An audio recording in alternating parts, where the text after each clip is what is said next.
and welcome to my channel. Well, this is a response to Tobias Gibson's open tag.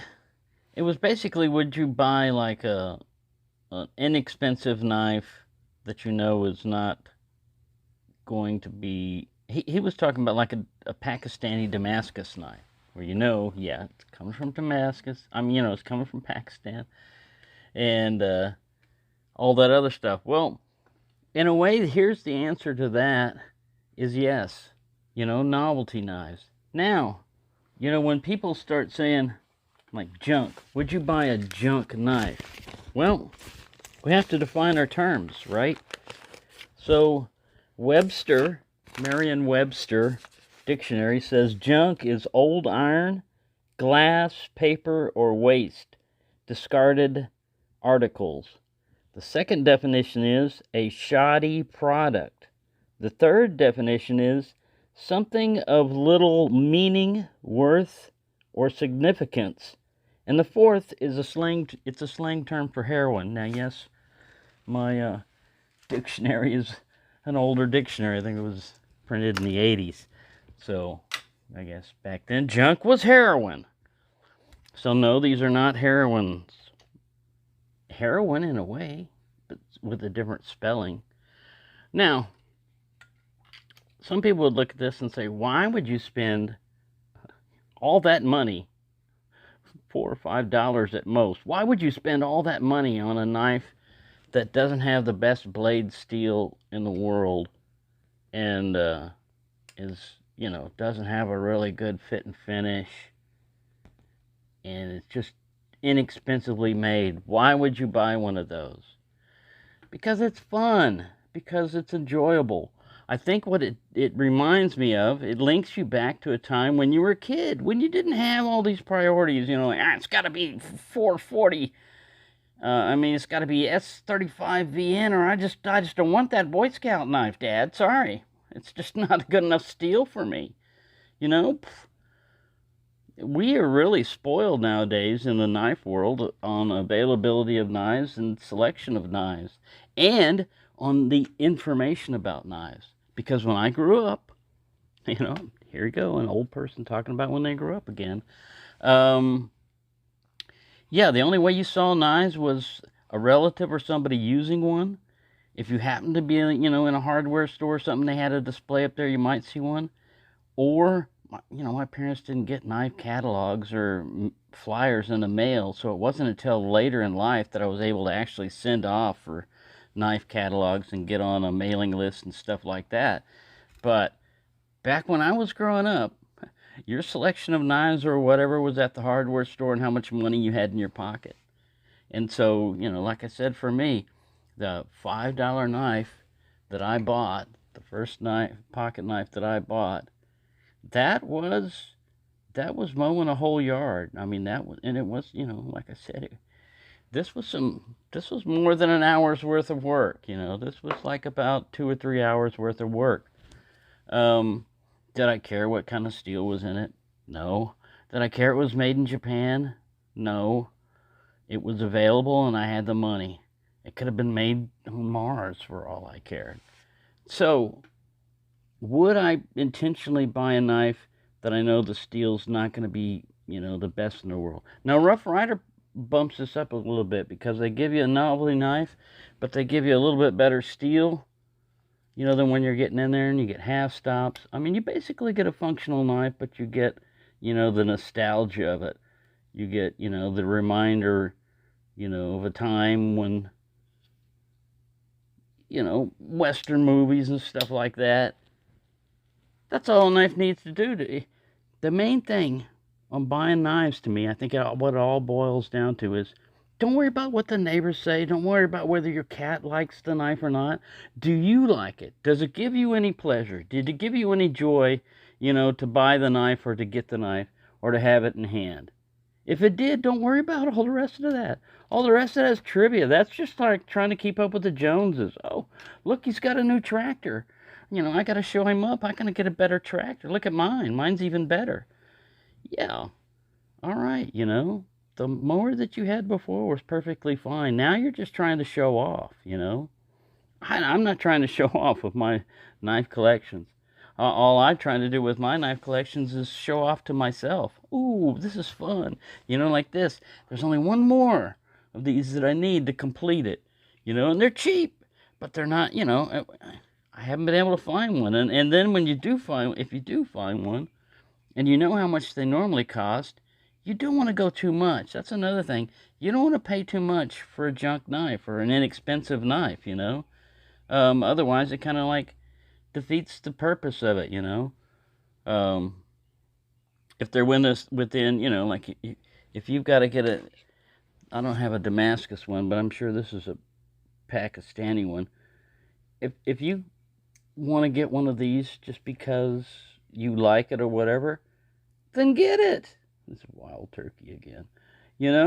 To me, this kind of reminds you of like some of the early days of making knives. They still had pride in their work. The guy that got crazy with the blowtorch here, he thought he was doing a good job. But these are not case knives. These are not fit and finished like that.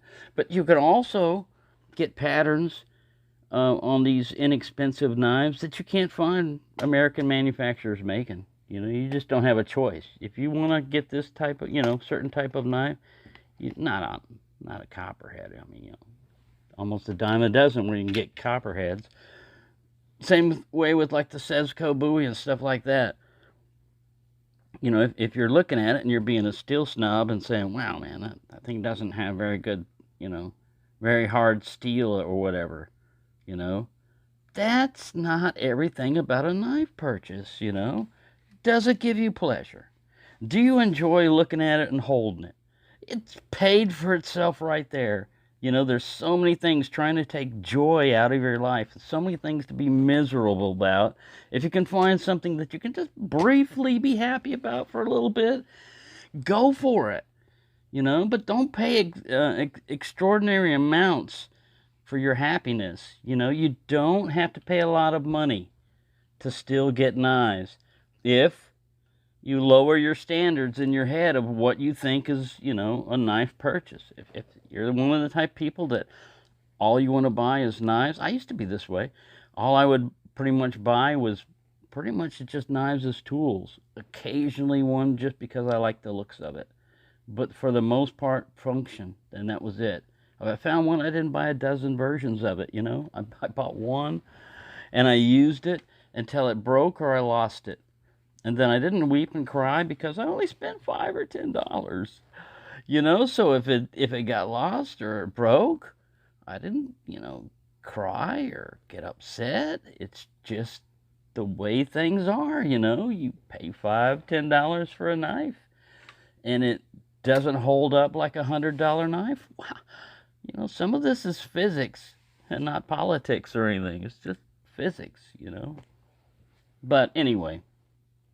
All I'm saying on this is that I will buy.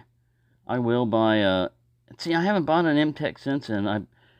The good thing that Toby and family, were sending me stuff is that he was sending me knives that I wouldn't normally purchase, but because I wouldn't normally purchase it, like these Grandways and stuff, I wouldn't have found out how good they are.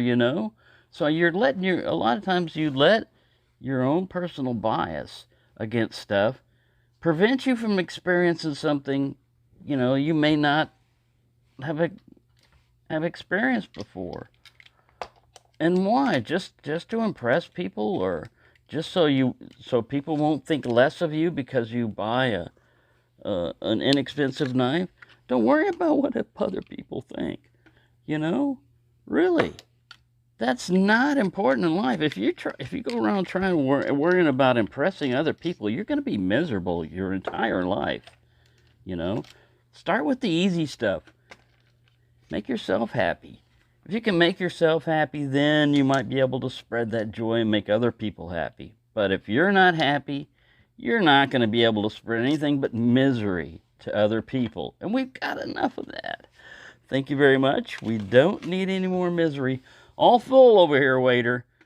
No thanks. No more misery. We've had enough. Check, please. But yeah, just like some of these, like to say that I have no idea what the Rockwell hardness is. We can test it. I'd be surprised if it gets beyond 40 on the Rockwell hardness scale. But, is this a junk knife? Man, it feels good in hand. It's got a little style to it. It's a beater. It's a beater with a little style, you know? You're not paying a whole lot of money for one of these. And, you know, if it puts a smile on your face, I think it's paid for itself, you know? Oh, let me get the tester out. All right, here we go. This is 40. I expect us to dig into this. This should be like 1095 steel or something like this. It should be harder than 40. Yeah, it's digging in. I'm getting a scratch already. I'm not pushing real hard. This is on the blade. This is where you want. It kind of slides here, but this is also oily, you know. All right, let's say it passed that one. Let's go one further. Whoa. Oh, man, I caught that one just with the edge of my... I am barefoot down here. That one would have hurt. That one would have lobbed off a toe or something. Oh, yeah, you think I'm cheap steel, huh? What's your toe think? Ah! A toe thinks it hurts.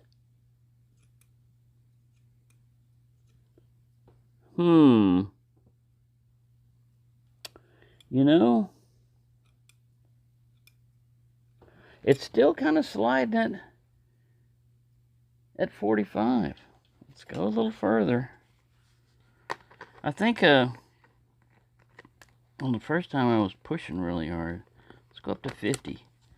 Already this thing's impressed me more. I haven't used it as far as like cutting a lot of stuff. All right, now we're getting it. Now we're getting it. So yeah, I'd say it's between 45 and 50. That surprised me. That surprised me. I thought it was gonna be. Where did I set my other? I gotta put them back. I don't want to lose them. Put them in their little case. Nothing like having a tester missing a file, and you're like, damn. All right. So yeah, 45 to 50 on this Rockwell hardness. Sucker sharp, man. I didn't do anything to it. I didn't go crazy with. I haven't touched it with the sharpener, and man, this sucker's sharp, and it looks nice. So yeah, I would buy one of these. I sure would. Nowadays, though, when you're trying to make your money count and everything, I probably wouldn't spend $10 to $15 on one of these knives, just because I would want to save up for something that's not so much a novelty knife. Although, like I said, this one I think you'd have perfectly good use with this knife. It does look, you know, it's got these little, you think Texas Star, but this one's a Oklahoma again. Oh, something else tried to get me. I gotta watch it, man. Knives are after me today. So there you go. Sorry to drag this on so long. Sometimes my videos will go on longer. I could sum it up a lot faster. My suggestion is, you know, set the speed at like 1.5. And then I talk faster, and it saves you like half the time or one. Yeah. Sorry, I can't mathematically calculate it in my head, but you can go up to 2, but then I'm starting to sound like a chipmunk, and some of it gets really hard to understand. But yeah, I mean, if somebody talks slowly or they have a lot of pauses between it, you can do 1.25 or 1.5 on a lot of them and not miss anything as far as like what they're saying. So just a suggestion there. If you're doing this at 2x, this video would have been over in 7 minutes. And if you dropped out sooner, feel free to drop out. You know, like one person was saying, I wonder how many people left after 6 minutes. You know, on one of my rant videos. Yeah, that's true. You know, if I'd have scripted it out and everything, I'd have had a lot better and could have summed it up a lot faster, but it's just off the cuff. You know, that's what my rants are. I don't usually take a lot of notes or think it out a lot. I just speak it out. That's how I figure things out. Now, it doesn't always come out correctly. Anyways, there you go.